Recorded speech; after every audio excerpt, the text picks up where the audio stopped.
नमस्ते नमस्कार, मैं हूं संदीप कुमार शुक्ला। स्वागत करता हूं आपका स्टडी आईक्यू के ऑफिशियल यूट्यूब चैनल पर। जैसा कि कल हमने एक सेशन किया था, एक वीडियो किया था आपके लिए शाम को 4 बजे, और हमने वहां पर आपसे वादा किया था कि हम डेली शाम को 4 बजे क्लास लेकर आएंगे एमपीपीएससी के लिए। और अभी हमारा जो टारगेट है वो 19 जून को होने वाला एमपीपीएससी प्री का एग्जाम है। उसके लिए हम लोग सबसे पहले आयोग करेंगे, जो महत्वपूर्ण आयोग जो एमपीपीएससी प्रीलिम्स के 10वीं यूनिट में, जो प्रीलिम्स का जो सिलेबस है उसमें 10वीं यूनिट में जो महत्वपूर्ण आयोग दिए हैं उनको लाइन से पहले हम आयोग को फिनिश करेंगे। देन उसके बाद एमपी का पूरा करंट अफेयर्स और एमपी का स्टैटिक जीके करेंगे।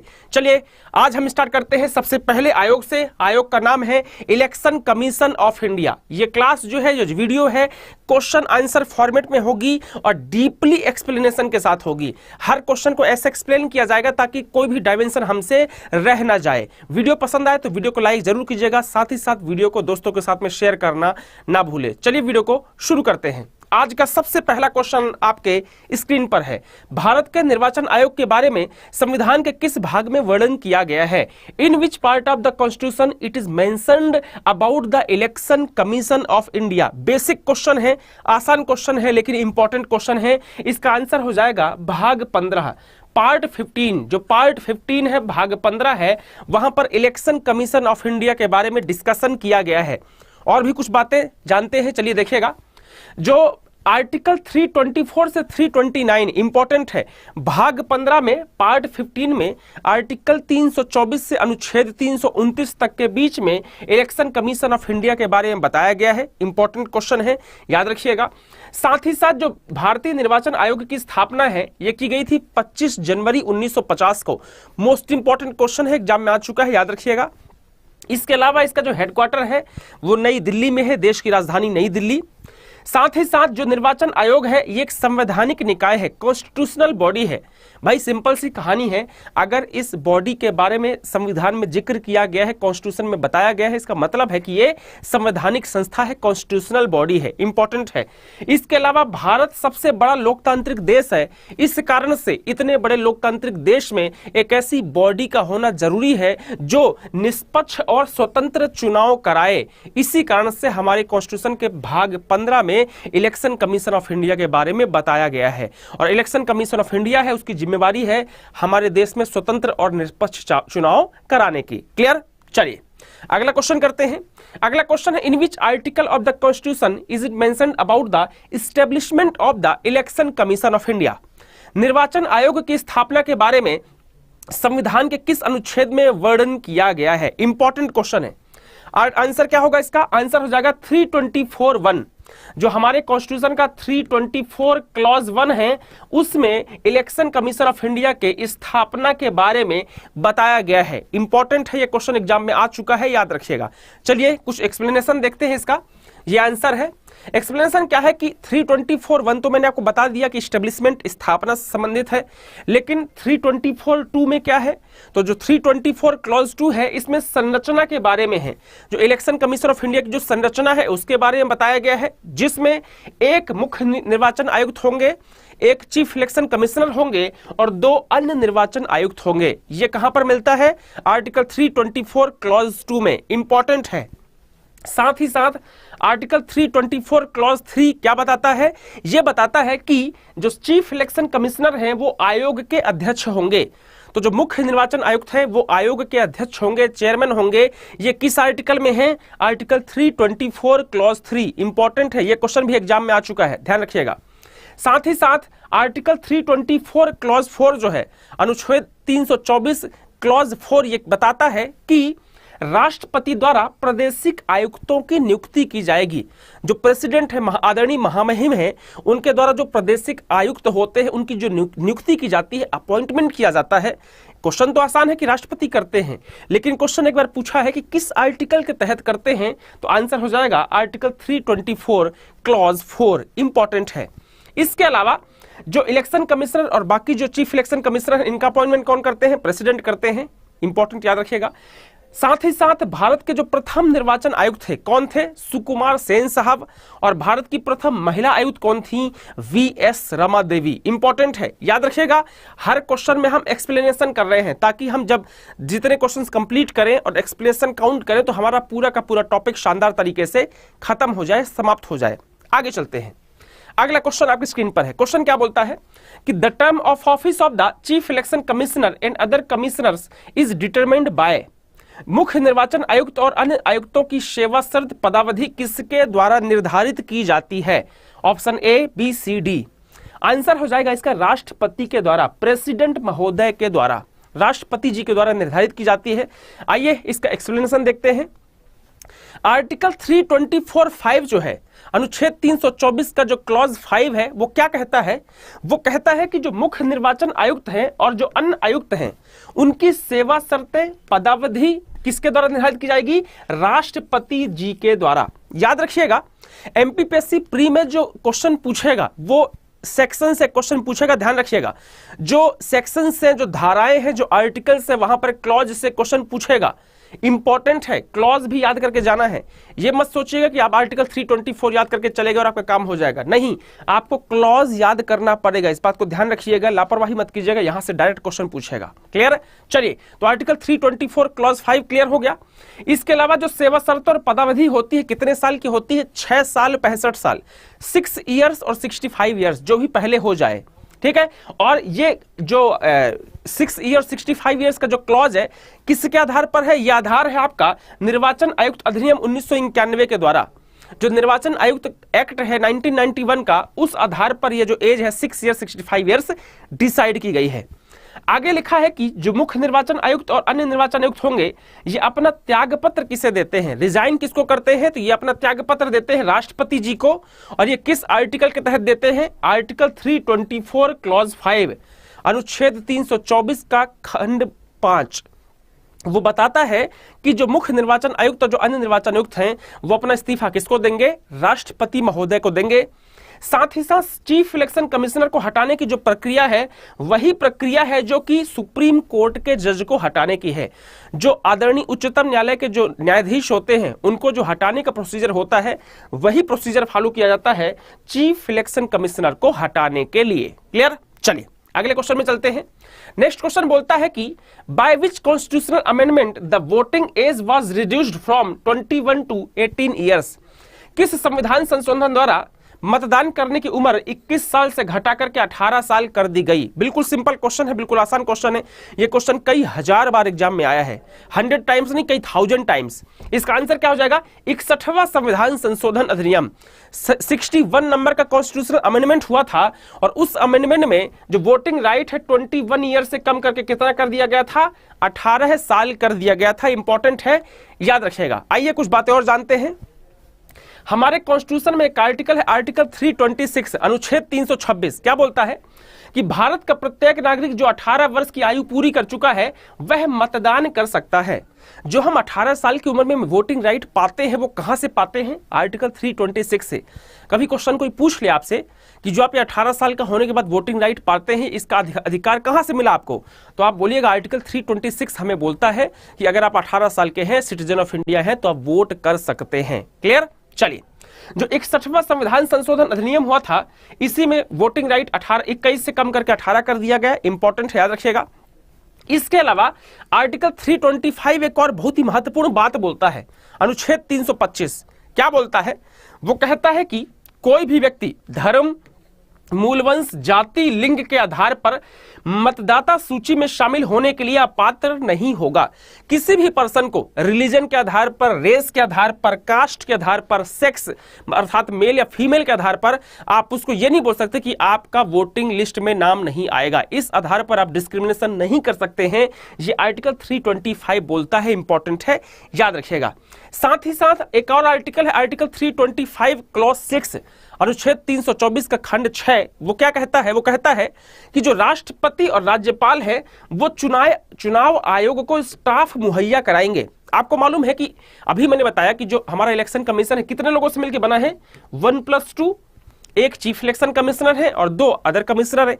अब ये 3 लोग अकेले कैसे इलेक्शन कराएंगे भाई? भाई इलेक्शन कराने के लिए लाखों लोगों की जरूरत पड़ती है, लाखों लोगों, बिल्कुल सही सुना आपने, लाखों लोगों की जरूरत पड़ती है।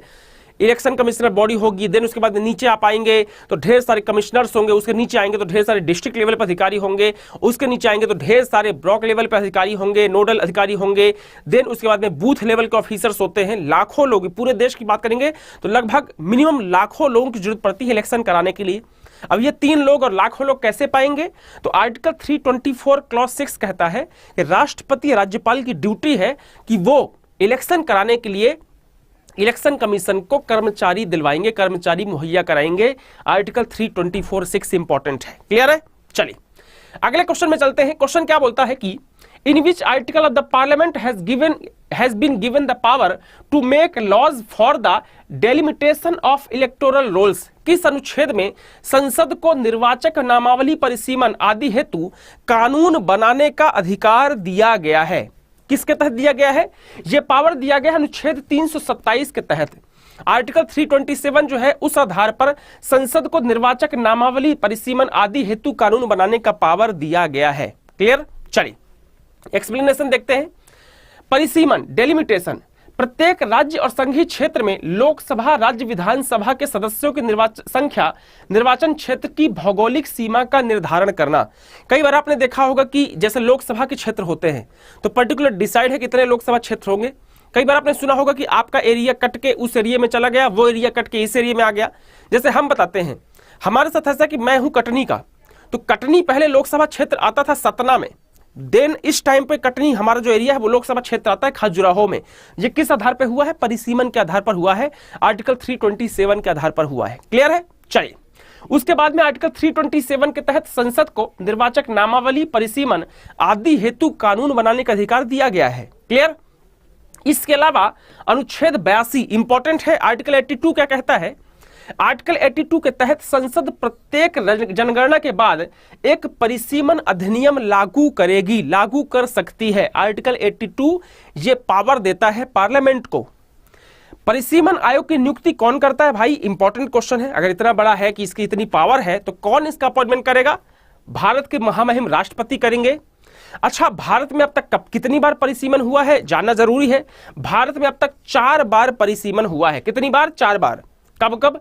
1952, 62, 72, 3 बार लगातार ये हुआ है और उसके बाद 2002, तो टोटल 4 बार अभी तक परिसीमन हुआ है, याद रखिएगा। इसके अलावा परिसीमन आयोग में सर्वोच्च न्यायालय के सेवानिवृत्त न्यायाधीश होते हैं। सुप्रीम कोर्ट के जो रिटायर्ड जज होते हैं वो परिसीमन आयोग में शामिल होते हैं। क्लियर है? चलिए नेक्स्ट क्वेश्चन देखते हैं। निर्वाचन आयुक्त को हटाने की प्रक्रिया किस अनुच्छेद में वर्णित की गई है? In which article the procedure for removal of election commissioner is described? Option A, option B, option C, option D. क्या आंसर इसका? इसका आंसर हो जाएगा ऑप्शन 324 क्लॉज 5। जो अनुच्छेद 324 क्लॉज 5 है, यह बताता है कि जो इलेक्शन कमिश्नर है उनको हटाने की प्रक्रिया, उनके प्रोसीजर के बारे में बताया गया है। क्लियर? चलिए एक्सप्लेनेशन देखते हैं इसका। एक्सप्लेनेशन यह है कि मुख्य निर्वाचन आयुक्त को सर्वोच्च न्यायालय के न्यायाधीश के समान 50% या 2/3 बहुमत, 50% और 2/3 बहुमत के आधार पर हटाया जा सकता है, तथा जो अन्य आयुक्त हैं उनको मुख्य निर्वाचन आयुक्त की सिफारिश पर हटाया जाएगा। याद रखिएगा, जो चीफ इलेक्शन कमिश्नर है उनको हटाने का प्रोसेस क्या है? सुप्रीम कोर्ट के जज के समान है, लेकिन जो अदर कमिश्नर्स है उनको चीफ इलेक्शन कमिश्नर की सिफारिश पर हटाया जाएगा। दोनों अलग चीजें हैं। क्लियर है? चलिए इसका बेस क्या हो सकता है? किस आधार पर हटाया जाएगा? अक्षमता और कदाचार के आधार पर। इंपॉर्टेंट है, कोई अक्षमता हो जाए, कदाचार हो जाए, अनएथिकल इलीगल काम हो जाए, इस आधार पर उनको हटाया जाएगा। साथ ही साथ एक और चीज याद रखिएगा, जो हम अमूमन गलती करते हैं कि जो चीफ इलेक्शन कमिश्नर और जो अदर कमिश्नर्स हैं, जो उनको हटाने का प्रोसेस है उसको जनरल प्रोसेस कहा जाता है। हम कई बार क्या करते हैं कि महाभियोग शब्द का इस्तेमाल करते हैं। याद रखिएगा, हमारे पूरे कॉन्स्टिट्यूशन में जो महाभियोग इंपीचमेंट शब्द है वो सिर्फ प्रेसिडेंट के लिए इस्तेमाल किया जाता है। आर्टिकल 61 में प्रेसिडेंट को जो हटाने का प्रोसेस है उसको बोलते हैं महाभियोग, इंपीचमेंट प्रोसेस। इसके अलावा किसी को भी हटाने की जो बात होगी, रिमूवल प्रोसेस होगी, उसके लिए हम महाभियोग शब्द का इस्तेमाल नहीं करेंगे। इस बात को ध्यान रखिएगा, कई लोग गलती कर जाते हैं। इसके अलावा सभी आयुक्तों के वेतन भत्ते सर्वोच्च न्यायालय के न्यायाधीश के समान होते हैं। जो जितने भी कमिश्नर्स हैं उनके जो वेतन भत्ते सैलरी अलाउंसेस होते हैं किसके जैसे होते हैं? सुप्रीम कोर्ट के जजेस के समान होते हैं। इंपॉर्टेंट है, क्लियर है। चलिए आगे चलते हैं। नेक्स्ट क्वेश्चन है, भारत में अभी तक कितनी बार परिसीमन आयोग का गठन किया गया है? अभी बताया, पिछले क्वेश्चन में एक्सप्लेन किया था मैंने, 4 बार किया गया है, 4 टाइम किया गया है। इंपॉर्टेंट है, याद कीजिएगा 1952, 62, 72 और 2002 में। ठीक है, परिसीमन आयोग की नियुक्ति कौन करता है? राष्ट्रपति के द्वारा की जाती है। इंपॉर्टेंट है, आयोग के जो निर्णय होते हैं परिसीमन आयोग के, लोकसभा में रखे जाते हैं, लोकसभा में प्रेजेंट किए जाते हैं, परंतु लोकसभा को संशोधन का अधिकार नहीं होता है। इसकी जो बातें होती है उसमें लोकसभा अमेंडमेंट नहीं कर सकती है। इंपॉर्टेंट है, याद रखिएगा। क्लियर है, आयोग के निर्णय सरकार के लिए बाध्यकारी होते हैं, इनको आप न्यायालय नहीं ले जा सकते। आयोग के जो रिकमेंडेशंस होगा वो बाध्यकारी है, कंपल्सन, इनको फॉलो करना पड़ेगा, आप जुडिशरी के पास नहीं जा सकते इसके लिए। क्लियर है, चलिए आगे चलते हैं। नेक्स्ट क्वेश्चन है कि who issue the notification related to the election to the legislative assembly and the legislative council? विधानसभा और विधान परिषद के चुनाव से संबंधित अधिसूचना कौन जारी करता है? याद रखिएगा, विधानसभा, Vidhan Parishad, legislative assembly, legislative council, इसके लिए जब चुनाव होगा तो इसका नोटिफिकेशन कौन जारी करेगा? राज्यपाल, गवर्नर के द्वारा। बल्कि लोकसभा, राज्यसभा की जब बात आएगी तो लोकसभा, राज्यसभा के लिए कौन जारी करेगा? प्रेसिडेंट करेंगे, भारत के महामहिम राष्ट्रपति करेंगे। दोनों वाला क्वेश्चन है, नोट कर लीजिएगा। क्लियर है, चलिए। तो विधानसभा तथा विधान परिषद के लिए अधिसूचना राज्यपाल द्वारा जारी की जाती है, जबकि लोकसभा, राज्यसभा के लिए किसके द्वारा? राष्ट्रपति के द्वारा की जाती है। इंपॉर्टेंट है, मुख्य निर्वाचन आयुक्त और अन्य आयुक्तों के वेतन भत्ते कहां पर होते हैं? संचित निधि पर। आर्टिकल 266 कंसोलिडेटेड फंड, जो संचित निधि है, कंसोलिडेटेड फंड है, उसमें इसकी जो वेतन भत्ते सैलरी होती है उस पर रिलाय करती है। क्लियर है, चलिए। उसके बाद में एपिक लिखा है, electoral photo identity card, digital voter ID card. Important है, फुल फॉर्म पूछा था एक बार एग्जाम में, एमपीपीएससी में ही पूछा था। ई एपिक का फुल फॉर्म बताइए, आंसर हो जाएगा इलेक्ट्रॉनल फोटो आइडेंटिटी कार्ड। इंपॉर्टेंट है, क्लियर। चलिए अगला क्वेश्चन करते हैं। In how many phases was the first general election held? जो पहला प्रथम आम चुनाव हुआ था कितने चरणों में संपन्न हुआ था, कितने स्टेज में कंप्लीट हुआ था? तो जो पहला जनरल इलेक्शन हुआ था वो हुआ था 68 चरणों में कंप्लीट हुआ था। कितने? 68 चरणों में पहला आम इलेक्शन। इंपॉर्टेंट है, क्लियर। कब से कब तक हुआ था? तो पहला इलेक्शन हुआ था 25 अक्टूबर 1951 से 21 फरवरी 1952 तक। डेट याद कीजिएगा, इंपॉर्टेंट है, एग्जाम में पूछ चुका है।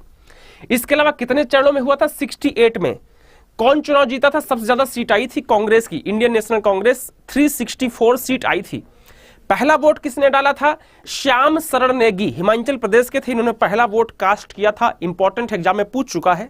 और पहले निर्वाचन आयुक्त कौन थे? आदरणीय Sukumar Sen first election commissioner थे। क्लियर, चलिए आगे चलते हैं। When did the national voter day begin to be celebrated? जो राष्ट्रीय मतदाता दिवस है ये कब से मनाया जाना प्रारंभ किया गया? आप सबको मालूम है कि जो राष्ट्रीय मतदाता दिवस है वो 25 जनवरी को मनाया जाता है। और ये कब से स्टार्ट किया गया? तो ये स्टार्ट किया 25 जनवरी 2011 से। 25 जनवरी 2011 से ये राष्ट्रीय मतदाता दिवस, नेशनल वोटर्स डे मनाना, सेलिब्रेट करना स्टार्ट किया गया है। क्लियर है, चलिए एक्सप्लेन करते हैं इसको कि 25 जनवरी 1950 को निर्वाचन आयोग को संवैधानिक दर्जा प्राप्त हुआ था। आपको मालूम है कि 25 जनवरी 1950 को हमारा जो इलेक्शन कमीशन है इसको कॉन्स्टिट्यूशनल स्टेटस दिया गया था। इसी कारण से 25 जनवरी को हम क्या मनाते हैं? National voters day. और ये मनाना कब से शुरू किया? हमने 2011 से मनाना शुरू किया। क्लियर है। 2021 का थीम क्या था नेशनल वोटर्स डे का? Making our voters empowered, vigilant, safe and informed. Important है, याद कर लीजिएगा। 2021 का थीम क्या था? इंपॉर्टेंट है। और 2022 का थीम क्या था? वो भी इंपॉर्टेंट है। Making elections inclusive, accessible and participative, need a lot of money right now. ये है थीम 2022 का नेशनल वोटर्स डे का। क्लियर, चलिए आगे चलते हैं। नेक्स्ट क्वेश्चन है, one of the functions of the election commission is to advise the president on matters relating to the dependency of members of parliament. Is it described in which article? संसद सदस्यों की निर्भरता से, निर्भरता होगा, माफ कीजिएगा, निर्भरता होगा, निर्भरता मतलब अयोग्यता, उनको हटाए जाने ना। निर्भरता से संबंधित मामलों पर राष्ट्रपति को सलाह देना निर्वाचन आयोग का एक कार्य है। यह किस अनुच्छेद में वर्णित किया गया है? इस मामले में जो इलेक्शन कमीशन रिकमेंडेशन देता है, सलाह देता है, वो है आर्टिकल 103 के आधार पर, अनुच्छेद 103। इंपॉर्टेंट है, जितने आर्टिकल्स बता रहा हूं नोट कर लेना, कोई भी आर्टिकल मिस मत कीजिएगा माय डियर, सारे आर्टिकल इंपॉर्टेंट है, याद करके जाइएगा। क्लियर है? चलिए आइए देखते हैं एक्सप्लेनेशन इसका। अनुच्छेद 103 के हिसाब से संसद सदस्यों की निर्भरता, माफ कीजिएगा निर्भरता हो गया बाय मिस्टेक, टाइपिंग मिस्टेक होगा, ये गूगल टाइपो हो जाता है कई बार। तो निर्भरता से संबंधित मामलों पर राष्ट्रपति को सलाह देना निर्वाचन आयोग का एक कार्य है। क्लियर है? चलिए उसके बाद में अनुच्छेद 145 में एक और बात लिखी है कि विधानमंडल के सदस्यों की निर्भरता से संबंधित मामलों पर राज्यपाल का सलाह देती है। याद रखना, जो लोकसभा राज्यसभा की बात करोगे तो पार्लियामेंट 103 इलेक्शन कमीशन, जबकि 145 विधानमंडल लेजिस्लेटिव असेंबली लेजिस्लेटिव काउंसिल के लिए है। ठीक है, दोनों चीज अलग अलग है। लेजिस्लेटिव असेंबली काउंसिल की बात करेंगे तो आर्टिकल 145 है, जबकि पार्लियामेंट लोकसभा राज्यसभा की बात करेंगे तो आर्टिकल 103 है। दोनों में सलाह दी जा रही है। क्लियर है? चलिए, निर्वाचन आयोग के द्वारा ही राजनीतिक दलों को मान्यता प्रदान की जाती है। जो नेशनल पार्टीज होती हैं या जो इलेक्शन लड़ती जो चुनाव है, उनको आपका उनका नामावली तैयार करना, उनका सिंबल देना, ये सारा काम किसका होता है? इलेक्शन कमीशन का ही होता है। क्लियर? चलिए नेक्स्ट क्वेश्चन है, by which constitutional amendment the number of central ministers has been limited to 15% of the total number of members of the Lok Sabha. किस संविधान संशोधन द्वारा केंद्रीय मंत्रियों की संख्या लोकसभा के कुल सदस्यों की संख्या के 15% तक सीमित कर दी गई? कब किया गया था? 91वें संविधान संशोधन अधिनियम 91 नंबर का कॉन्स्टिट्यूशनल अमेंडमेंट किया गया था, और उस आधार पे यह डिसाइड किया गया कि अगर यूनियन की बात कीजिएगा तो प्रधानमंत्री को मिलाकर के जो टोटल मिनिस्टर्स होते हैं वो टोटल लोकसभा के मेंबर्स का 15% से ज्यादा नहीं होना चाहिए। जबकि स्टेट की बात करोगे तो सीएम को मिलाकर के जितने मिनिस्टर्स होते हैं वो लेजिस्लेटिव असेंबली का 15% से ज्यादा नहीं होना चाहिए। दोनों के लिए है, केंद्र के लिए भी है, राज्य के लिए भी है। क्लियर है? चलिए एक्सप्लेन करते हैं इसको।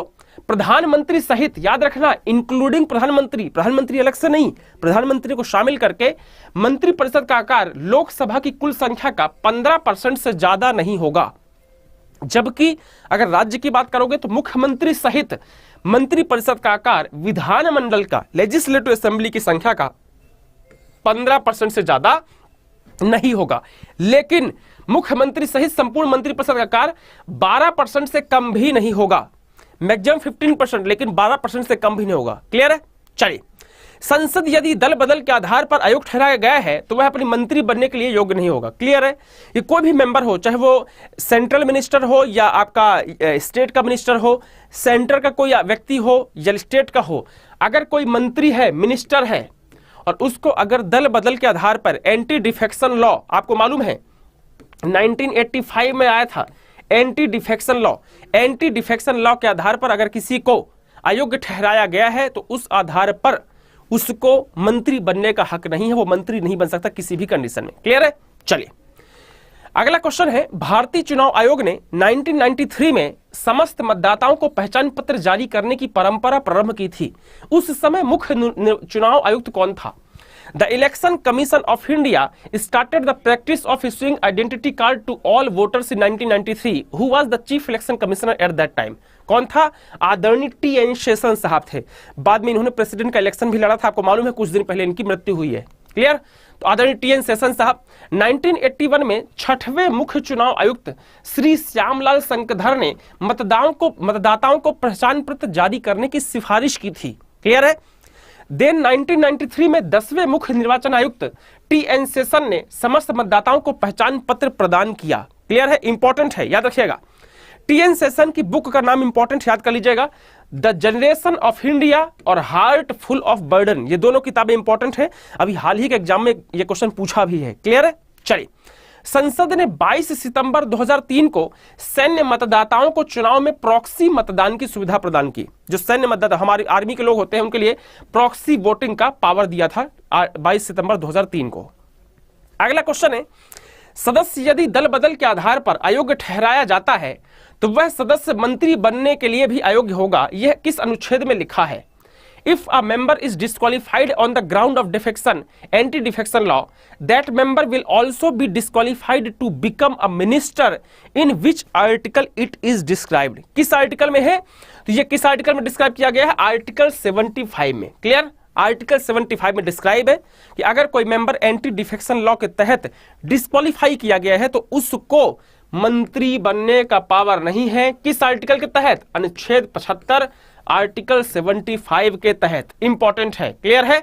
चलिए, साथ ही साथ अगर राज्य की बात कीजिएगा तो राज्य के लिए क्या है कि यदि राज्य का कोई सदस्य योगदान के परिवर्तन के आधार पर विधायिका को अयोग्य घोषित कर दिया गया है तो वह मंत्री परिषद के लिए भी अयोग्य होगा। किस आधार पर? आर्टिकल 164। पार्लियामेंट की बात करोगे तो आर्टिकल 75 के बेस पर, अनुच्छेद 75 के आधार पर, और स्टेट की बात करोगे तो अनुच्छेद 164 के आधार पर वो डिस्क्वालीफाई है टू बी मिनिस्टर। क्लियर? चलिए, अगला क्वेश्चन करते हैं। निम्न में से किस समिति का संबंध निर्वाचन सुधार से नहीं है? Which of the following committees is not related to electoral reforms? कौन सी कमिटी है? के संथानम, दिनेश गोस्वामी, तारकुंडे, आविद अली। आपको मालूम है कि जो आविद अली समिति है इसका संबंध इलेक्शन से नहीं है, जबकि के संथानम, दिनेश गोस्वामी और तारकुंडे समिति है तीनों की तीनों जो है वो इलेक्शन रिफॉर्म से है। देख लीजिएगा, के संथानम समिति 1962 में भ्रष्टाचार को रोकने के लिए बनाई गई थी, जबकि उसके अलावा दूसरी जो कमिटी है कौन सी? आपका इंद्रजीत गुप्ता कमिटी 1998 में बनी थी चुनावों के वित्त पोषण के लिए, फाइनेंसिंग के लिए। दिनेश गोस्वामी बनी थी 1990 में, निर्वाचन में सुधार के लिए इस कमेटी को बनाया गया था। साथ ही साथ तारकुंडे समिति 1974 में उम्मीदवार द्वारा चुनाव में खर्च किए गए पैसे की जांच के लिए बनाया गया था। क्लियर है? चलिए, एक और चीज यहां पर देखिएगा, पहली बार आचार संहिता केरल में लागू की गई थी 1960 में। याद रखिएगा, ईवीएम का electronic voting machine full form है, एग्जाम में क्वेश्चन पूछ लेता है। ईवीएम का पहली बार इस्तेमाल किया गया था 1982 में केरल विधानसभा चुनाव में, और 2004 लोकसभा चुनाव में पूरी तरीके से ईवीएम का इस्तेमाल किया गया था। क्लियर? तो ये हमने पूरा का पूरा टॉपिक देखा इलेक्शन कमीशन ऑफ इंडिया के बारे में। सारी की सारी जो बातें हैं, ढेर सारे आर्टिकल्स और ढेर सारे डायमेंशंस मैंने आपको बताया है। अगर आपने इसको अच्छे से वीडियो को देख लिया होगा तो यकीन मानिए मुझे नहीं लगता है कि इसके बाहर चीजें आपकी जाएंगी। आप आराम से इलेक्शन कमीशन ऑफ इंडिया से जितने भी क्वेश्चंस एग्जाम में आएंगे आप आसानी से सॉल्व कर लेंगे। मुझे उम्मीद है वीडियो आपको पसंद आया होगा। वीडियो पसंद है तो वीडियो को लाइक करना बिल्कुल मत भूलिएगा। कमेंट सेक्शन ओपन है, आप अपनी बातें, आपकी जो इच्छाएं हैं, जो डिमांड्स हैं, जो सजेशंस हैं, कमेंट में कमेंट कर सकते हैं, और वीडियो को शेयर करना बिल्कुल मत भूलिएगा। Bye bye, take care. मिलते हैं कल शाम को 4 बजे, डेली शाम को 4 बजे मिलेंगे इसी चैनल में। बाय।